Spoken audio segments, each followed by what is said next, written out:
प्रिय विद्यार्थियों, आज हम बीए पार्ट थर्ड की कक्षा के पेपर पाश्चात्य राजनीतिक विचारकों का इतिहास के संदर्भ में कुछ तथ्य उद्घाटित करने जा रहे हैं,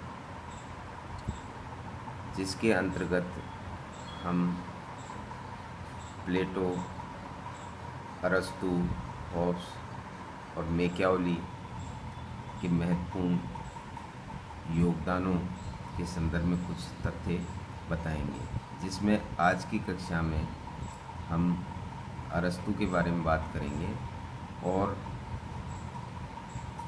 विचारकों के संदर्भ में हम आगे आपको जानकारी देंगे।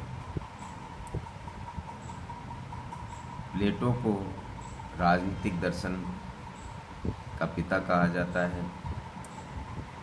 अरस्तू को राजनीति विज्ञान का पिता स्वीकार किया गया है।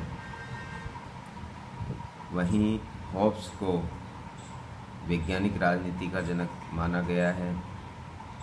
साथ ही मैकियावेली को आधुनिक राजनीति विज्ञान का जनक कहा गया है। यहाँ हम बात कर रहे हैं अरस्तू को राजनीति विज्ञान का जनक क्यों कहा जाता है, तो उसके बारे में हम यहाँ बताना चाहेंगे कि अरस्तू से पूर्व राजनीति के विषय का जो अध्ययन किया गया उसे धर्मशास्त्र, आचार शास्त्र, दर्शन शास्त्र के संदर्भ में ज़्यादा समझा गया।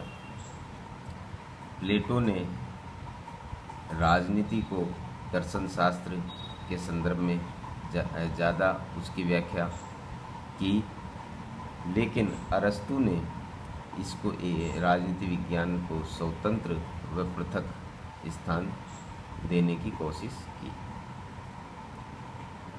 अब सबसे महत्वपूर्ण तथ्य जो अरस्तू को राजनीति विज्ञान का पिता दिलाने की संज्ञा दी गई है, उसका सबसे महत्वपूर्ण कारण हम यहाँ जानने की कोशिश करते हैं। उन्होंने जो अपने सिद्धांत निर्माण में जो तरीका, मेथड अपनाया वह आगमनात्मक पद्धति है। आगमनात्मक पद्धति का प्रयोग अरस्तू ने किया, साथ ही निगमनात्मक पद्धति प्लेटो द्वारा अपनाई गई। अब आगमनात्मक पद्धति के अंदर जो सबसे महत्वपूर्ण बात है वह यह है कि यहाँ उदाहरण से नियम की ओर बढ़ा जाता है, साथ ही विशिष्ट से सामान्य की ओर जाया जाता है, और हम बात करें तो मूर्त से अमूर्त की ओर इसमें बढ़ा जाता है, ज्ञात तथ्यों से अज्ञात की ओर जाया जाता है। अर्थात कहने का तात्पर्य यहाँ तर्क से सीखने की बात की गई है। साथ ही स्थायी ज्ञान जो देश काल परिस्थितियों में सदैव प्रासंगिकता लिए हुए रहे, उसकी बात की गई।